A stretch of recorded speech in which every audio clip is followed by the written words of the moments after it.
Yo, what's crackin', everyone? Welcome back to the channel, where we dive deep into the stuff you thought you knew. Today, we're popping the cap on a real American classic, root beer. Ever been at a cookout, grabbed a frosty mug of this stuff, and had that light bulb moment? Wait a second. It's called beer, but it's a soda. It's sweet, it's bubbly, my 5-year-old cousin loves it. So what's the deal? Why isn't it just called, I don't know, root soda? Is it just a quirky name? Or is there some legit history behind it? Stick around, because we're about to spill the tea, or, in this case. The root beer on, one of the most confusingly named drinks on the planet. Let's rewind the clock way back. We're talking colonial America. Before slick branding and mass production, back then, beer wasn't just the boozy stuff you'd find at a pub. The term was way more chill and basically meant any drink made by brewing and fermenting stuff. People made ginger beer, birch beer, and, yeah, you guessed it, root beer. It was a common homespun thing to do. Families would forage for whatever was growing around them roots. Bark, berries, herbs, toss them into a big all-pot of boiling water. Add some sugar or molasses, and then let it sit and ferment. This wasn't about getting lit. It was about creating a cheap, refreshing, and slightly fizzy drink for the family. The main star of the show was the sassafras tree. Its root bark gave early root beer its signature flavor, a taste that was totally unique. So, when you picture it, it's less about a brewery and more about a rustic kitchen. Someone's tending a fire, throwing in ingredients they just gathered. The fermentation process was wild and unpredictable, using whatever yeast was floating in the air. This gave the drink a natural carbonation, a little bit of fizz. That fizziness, that brewed quality, that's why it earned the beer label. It was brewed like beer, and it was bubbly like beer, even if it had virtually no alcohol. Think of it like this. If you brew tea and let it carbonate, you might call it tea beer back in the day. The name was more about the process than the final product's alcohol content. It was a functional description, not a party invitation. Now, things get really interesting in the 19th century. The game changes from a simple home brew to a commercial product with some pretty wild claims. Enter the pharmacists. During the late 1800s, the temperance movement was gaining serious steam. Alcohol was getting a bad rap, and people were actively looking for alternatives. A clever pharmacist from Philadelphia named Charles Hyers saw a golden opportunity. He had been serving a homemade herbal tea made from sassafras and other roots at his drugstore. It was popular, but he had a vision for something bigger. At the 1876 Philadelphia Centennial Exposition, basically the World S Fair of its time, Hyers decided to debut his creation to the masses. He originally wanted to call it root tea. Makes sense, right? It was brewed from roots. But his marketing instincts kicked in.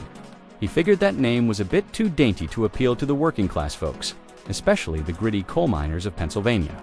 He needed a name with more punch, something that sounded hearty and robust. So, he rebranded it as root beer. It was a genius move. The name suggested a satisfying, beer-like experience without the alcohol, making it the perfect beverage for a society growing wary of booze. And get this, he didn't just sell it as a tasty drink. Hyers marketed his root beer as a miracle cure-all, a health tonic. The ads claimed it would purify your blood, soothe your nerves, and give you a rosy complexion. He sold it as a concentrate, a powder that you could mix with water, sugar, and yeast at home to brew your own temperance drink. It was a smash hit. People loved the idea of a family-friendly beer that was supposedly good for you. Hyers wasn't the only one either. Other pharmacists and entrepreneurs jumped on the bandwagon, each with their own secret recipe and bold health claims. Root beer wasn't just a soda, it was medicine you could enjoy. But here's where the plot thickens. Remember that key ingredient, the sassafras root. For centuries, it was the soul of root beer. Its essential oil, called saffrol, provided that distinct, spicy, sweet flavor that people craved. But in the mid-20th century, science dropped a bombshell. Studies started coming out that raised red flags about saffrol.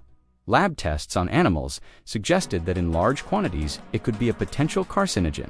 The public was, understandably, sketched out.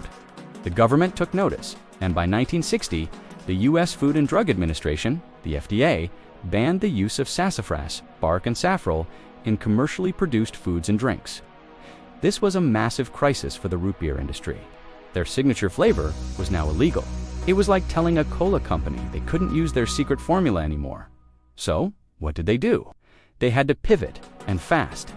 Chemists and flavor scientists got to work, scrambling to replicate that classic sassafras taste without using the actual sassafras. It was a race to create an artificial sassafras flavoring that was safe for consumption. This is why the root beer you drink today tastes a little different from the old-school stuff your great-grandparents might have brewed. Modern root beer is a masterclass in food science. It's a carefully crafted cocktail of flavors designed to mimic the original, but with a new bag of tricks. So what's actually in your can of A&W or mug today? The flavor profile is a complex symphony. While the artificial sassafras lays down the bass note, other players step up to create that rich, creamy taste we all know. Vanilla is a huge one. It provides that smooth, sweet, almost creamy background.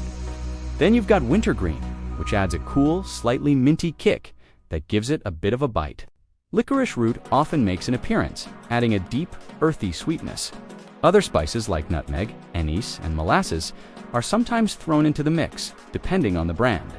Each company has its own top-secret recipe, which is why some root beers are spicier, some are sweeter, and some are creamier.